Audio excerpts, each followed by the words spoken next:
Bersama saya lagi dalam Alright Nopo Channel. Ini dia berita menggempakan sahabat-sahabat semua. Lebay-lebay dan penyokong PAS mengamuk. Kenapa sahabat semua? Kerana apa yang saya boleh katakan di sini, bila mana kuasa yang jadi rebutan, bila mana kuasa yang menjadi keutamaan sahabat semua, inilah yang berlaku.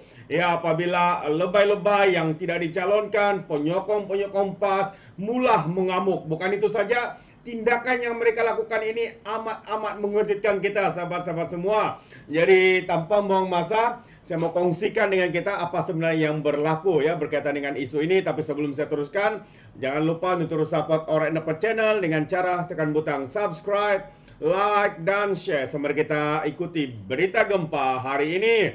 Tak cukup cabut bendera, orang PAS bakar gambar calon bidang terjun. Wow, itu dah mengganas nampaknya. Sekumpulan penyokong PAS ini di Gual Priok, Kelantan nampaknya marah benar apabila penyandang Dewan Undangan Negeri Datuk Muhammad Awang tidak dicalonkan pada pilihan raya negeri kali ini. Rakaman video yang tersebar di media sosial menunjukkan mereka terbabit bertindak protes dengan membakar gambar bakal calon yang dianggap sebagai bidang terjun. Calon bidang terjun ini kami tidak mahu katanya, ambo nak Ustaz Mat bulat-bulat. Ini ambo nak royak ni katanya. Mana sudah tu?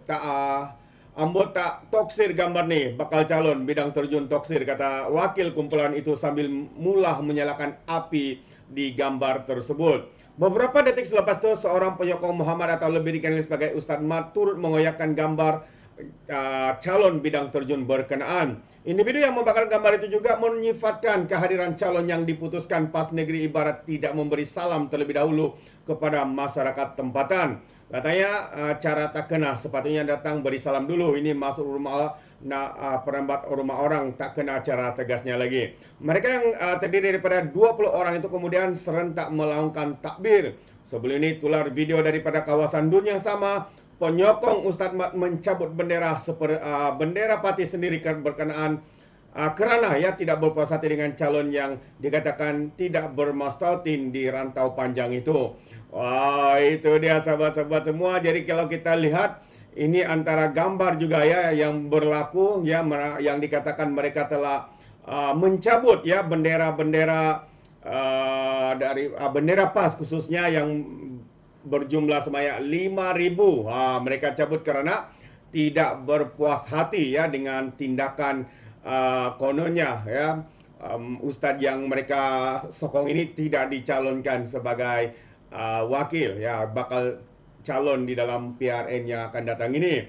Jadi kalau kita lihat sahabat-sahabat semua apa sebenarnya yang berlaku lagi, berang dengan penyandang kerusi Dewan Undangan Negeri Gual Priok Datuk Muhammad Awang yang tidak dicalonkan pilihan raya negeri, sekumpulan penyokong PAS mencabut lebih 5.000 bendera parti yang dipasang. Banyaknya duit mereka ya, pasang bendera sebanyak 5.000. Seorang penyokong PAS di Dun yang terletak dalam Parlimen Rantau Panjang itu, Abdullah Samad 60 tahun berkata, mereka bertindak menurunkan bendera yang sudah dipasang sebagai tanda protes kerana Muhammad Awang atau Ustaz Mat dikatakan tidak tercalon.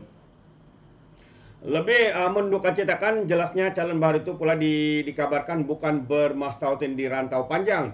Bahkan pengundi Dun Gual Priok tidak mengenali individu tersebut. Jadi ini antara gambar juga ya ketika mereka yang memprotes ini membuka bendera-bendera yang telah terpasang siap di sana sahabat semua. Jadi mereka berkata kami bukan tidak menerima calon baru, tapi biarlah yang sudah pernah memberi sumbangan kepada rakyat Dun ini atau sekurang-kurangnya menjadi penduduk rantau panjang yang tahu keadaan semasa di sini. Sebenarnya kata mereka pemasangan bendera sudah dilakukan beberapa bulan awal oleh jentera PAS di kawasan ini sebagai tanda sokongan penuh terhadap calon sedia ada.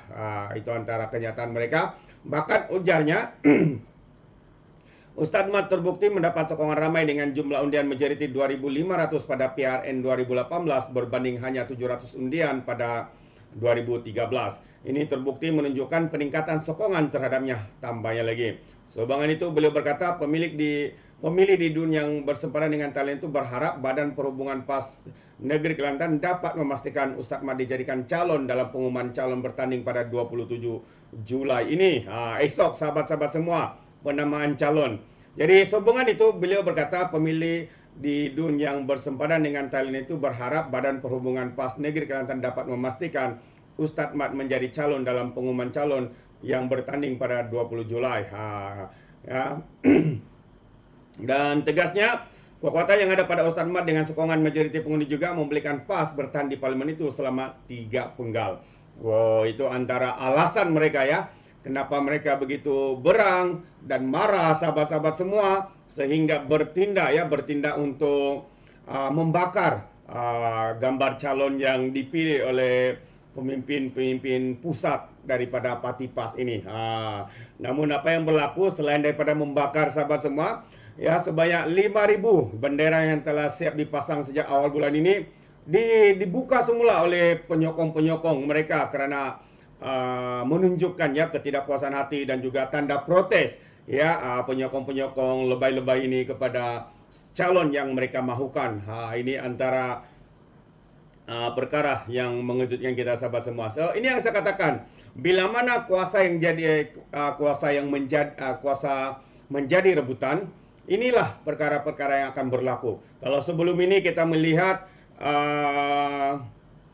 penyokong-penyokong daripada Perikatan Nasional akan memboikot calon yang dicalonkan di Selangor ya, penyokong PAS juga ya bersatu sebenarnya, penyokong bersatu atau Perikatan Nasional membakar ya bendera Perikatan Nasional, juga tanda protes mereka terhadap pemilihan calon karena mereka mahukan calon lain tapi lain pula yang dicalonkan. Jadi kita boleh lihat betapa ekstrimnya ya penyokong ya kedua belah pihak ya di antara PAS dan juga bersatu ini sehingga sanggup membakar, membuat tindakan-tindakan biadab, tindakan-tindakan yang tidak bermoral dan sebagainya.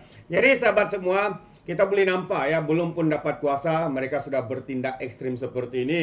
Ya, apatah lagi kalau mereka akan diberikan kuasa sekali lagi, ya pastinya akan mengejutkan kita semua. Itu pandangan saya. Jadi sahabat semua, fikirkan karena kuasa memilih itu ada di tangan Anda. Pilihlah yang terbaik. Bukan untuk kepentingan pribadi, kepentingan parti, tapi kepentingan untuk rakyat. Bagi memajukan untuk menjaga kebajikan rakyat khususnya. Alright, sampai di sini saja. Terima kasih sahabat semua kerana bersama dengan Orang Dapat Channel. Sekiranya Anda mau memberikan sebarang komen, Anda boleh berikan komen Anda dalam ruangan komen. Tapi ingat, komen dengan cara berhemah ya, jangan seperti walan-walantit, lebay-lebay, geng sapu bersih, geng takut Anwar GTA. Ya, apabila mereka memberikan komen penuh dengan hasutan, kebencian dan juga fitnah melampau, sepertinya mereka tidak punya otak, mungkin karena otak mereka tertinggal di dasar Laut Cina Selatan. Alright, sampai di sini saja. Izinkan saya untuk mengundurkan diri dan seperti biasa peribahasa mengatakan tak apapun kangkap 2 tahun keinginan. Dalam bahasa Melayunya tepuk dada tanya selera. Sekian saja pada Orang Dapat Channel. Kita berjumpa lagi dalam info dan update yang seterusnya. Sekian, bye bye.